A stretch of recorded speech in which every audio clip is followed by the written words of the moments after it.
Today we have another young Indian with us, part of the Voice of the Young series. Hello everyone, good to be with you. Today we have with us Molly Agrawal. Over to you, Molly. Go ahead, please. Sure. So, hi, I'm Molly Agrawal, as Sir kindly introduced me. And as of now, I'm doing my MBA at IFT Kolkata. I actually interned at JP Morgan this summer. I think I would like to speak about how my journey came up to MBA at this point because I had emailed Sir like a year back regarding doing a PhD. So, from switching to a BBA to MBA, might be quite a different change. So I would say that I actually did my BBA from IIM Rohtak, and after that, I wanted to get into economics. I enjoy economics. I would say macroeconomics up to a great extent, and I thought getting a PhD, like getting an MA and then a PhD, would be the ideal path. But I ended up choosing MBA. So I would say that was my preferred reason, is because I wanted to gain some a corporate experience before I actually get into the theory side of economics. So since I interned at JP Morgan this summer, I worked in financial markets. So there was a lot of knowledge which I was not aware of previously. Like it is very different being on the other end of things, just reading about them or rather working on them. So I was thinking of working in corporate for maybe the next 2 or 3 years and then switching to academia. MA, PhD in economics is something that is one of my major goals for myself, I would say. I would love to do research, anything related to maybe interest rates or inflation, because that is not something which I always fascinates me. And another thing which I witnessed during my internship was the fact that there were, since this is a little off topic, I would say, but we have been reading a lot about how women are not that present in the workforce, and that is something I actually did think about before joining my corporate job. But I would say times are definitely changing. 50% of the employees at my organization were women, and I also see that they're respected, their opinions are heard, and they're listened to. So that was one thing which was very positive out of my internship. I saw that women were empowered and not sidelined. Another thing which I found during my corporate exposure was a lot of young people like me are always up for taking more and more hands-on projects and getting more experience. I would like to raise the view that the young generation is very entitled. I would say no, but we are here to work and we are making that count. Those were my two key experiences for my MBA. And then I also thought of getting into a non-governmental organization, maybe on the sides, like while I complete my MBA. So I'm looking to do something as of now itself. So because I think giving back to the society is very essential. I would say I haven't faced that many difficulties in life as an average person. So that is something I definitely do keep in mind, and I would like to ensure that there is someone out there who knows for a fact that they are taken care of. I would love to contribute in any way I can, so I am looking forward to do something of that sort too. As of now, I'm going to complete my degree and then move for a corporate job and then do a PhD and then maybe try to balance a non-governmental organization on the side. But yeah, I'm hopeful for my future, I would say, because I pretty much grew up reading India's economy and how this sector is performing and that isn't, or how women are treated. But my first exposure was very hopeful, I would say. It didn't disappoint me as much. So I hope, yeah, I look forward to better things in the future. Okay, wonderful. The certainly it's true that educated women in big cities don't face the problems that women are supposed to feel in India. There may be what they call as a glass ceiling. That is Yeah, glassy. Yeah. glass ceiling, so there is a glass ceiling discussion in the US that yes, entry level and mid level is okay, but the glass ceiling is there that you can't really get to. You can look at the top, but you can't get there. So you Yeah. won't know about that because you are still way below, but that's a separate thing. But yes, I think you're right that the number of young women I've interviewed here none of them complains because they think that, I mean, they also have come from well-off families. They have some privilege and they are able to get what they want, provided they work hard, which they all do. There's nobody come to me who doesn't work hard. So it's a self-selected sample. So they are all hard workers and motivated. And indeed, it's a pleasure to talk to all the young people, including the women, because they are so keen to do things. I mean, they're so keen to do things and different things. And I think, if I may, this is not my place to talk, but you have talked very little. So I'll just add one point and then we can continue. That there needs to be a way for the young people to learn and connect from each other, even if they are not studying together. Or, you go to a company, you're surrounded by seniors, you learn from them. Good.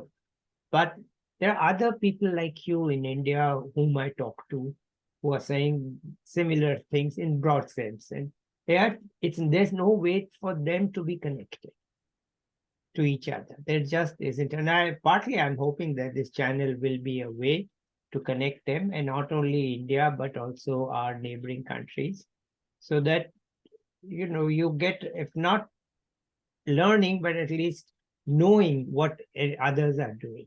You are not alone, you are with others. And I think that would be very helpful to have. I don't know how to do it, certainly. Uh, No, no, I completely agree with that. I mean, completely agree with this fact also that social media has made us more lonely, not more connected. So yeah. I agree with your point that there should be something which we can like bridge our boundaries. We have also have come up with like a lot, especially during COVID also. You don't even reach out to people. So that has also become a barrier. So yeah, that is there. We Okay. should. Yeah, good. But anyway, let me not talk. It's your turn to talk. So tell us something about your views and opinions and whatever it is that you've been through and is important to you. Yeah, so you mentioned that a lot of young women are ready to work, right? I think that is also inherently there because I want to prove a point that I'm as capable as the next person. I mean, there's a lot of saying that goes around. I'm not sure if you've heard it, that sometimes certain women are chosen for the roles not because of how, like their work, but their appearance per se, or what they bring, not what they bring to the table, but how they are and how they carry themselves. So that is something which I find is very triggering at some point, because like no matter how hard you work, there's always going to be someone who's going to discount your work. So I think that's why young women are always driven that no, we want to show the world that we're capable of doing anything the other person can also do. And one issue I thought was very close to my heart was so I think Nirbhaya happened. Please. We are back after the glitch. So go on, Molly, please.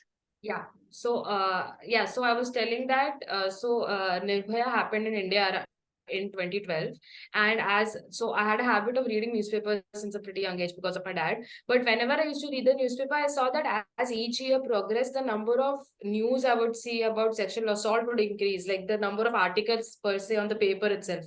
So that is something which always made me feel helpless. Like, I mean, there was nothing I could do significantly from my end. I also wanted to help out someone, contribute in some way, but I didn't know how to channel all of that. So I turned to writing poems because I like expressing my opinions that way. I write poems on that. But as of now, I still believe that I'm not being able to do what I can. Like, I'm writing and I'm definitely expressing my views, but I'm not there out helping someone. So I would say I always wanted to establish my own NGO maybe someday where I could help out those women who were in distress or who were sexually assaulted, who face any emotional abuse and didn't have anyone to turn to. So that is something I've always wanted to do, but I haven't thought much about it. I've given it much thought, I would say. Maybe it's like I was busy doing pursuing education, or maybe I haven't thought about it financially.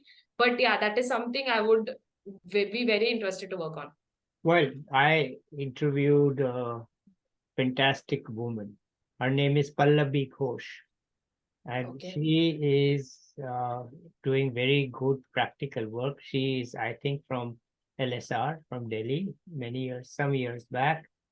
She is basically rescuing trafficked girls. actually rescuing trafficked girls. And of course, then the problem comes that, you rescue them, and then what? How are they going to live? How are they going to survive and all that? And she is now setting up a system of actually going to places where the uh, capture happens, like railway stations, bus stations, and so on, so that you can actually stop that before the Okay. girls are trafficked, before they are captured. That she's in all over India, and she's doing really a good job. And you can see her interview with me. She has interviewed in many, many places. That she's always looking for support. I think she's doing a wonderful job. Okay, so Sure, maybe I'll look that's a out for place. it. Now, that's not sexual assault as sexual assault. It's a lifetime. Okay, it's not one assault. It's a lifetime of captivity, and it's a serious problem. And it actually, she said it. Didn't want to say. She said it. It comes out of poverty, that there's no place for these women in their families because the male preference is there, and then they don't want to keep them at home, or they're not really wanted, they're not really looked after. That's why they leave. But when they leave, it's like going from one hell to another. So there's no way for them to actually get to something great. So she's doing a wonderful job. You might just get in touch with her. Yeah, I'm I'll do sure that. her credentials are well known. She set up a foundation also now to look after, to help with this. So she's one person who is really just, most of the other people I talk to are focused on general development, not just women, but she is exclusively on trafficked girls. And she has a place for some of them in Assam. She's from Assam, actually, and she has a place for some of them. Anyway, you can Google her and find out. And if you still can't connect to her, just let me know. Sure, yeah, You're I'll interested. do that. If you are interested, I'm not saying Yeah, you. yeah, I am, definitely am, yeah. All I'll right, check it good. out. All right. Anything else you want to talk about? No, sir, I would say that's about it. That's about it. Okay, wonderful. That's great to have you. And it's really good to see young people saying that they want to do something. I wish I could form a channel or a group that would actually organize people, because I get a lot of people saying we want to do something, but I live too far away and I just really don't have the idea, let's put it this way, of how to make it happen. But one day I might, or maybe somebody will give me an idea and then I'll share it with you. Okay. And in the meantime, maybe we come back to you in 1 year and see how it's going with you, what you have done. Sure, sir.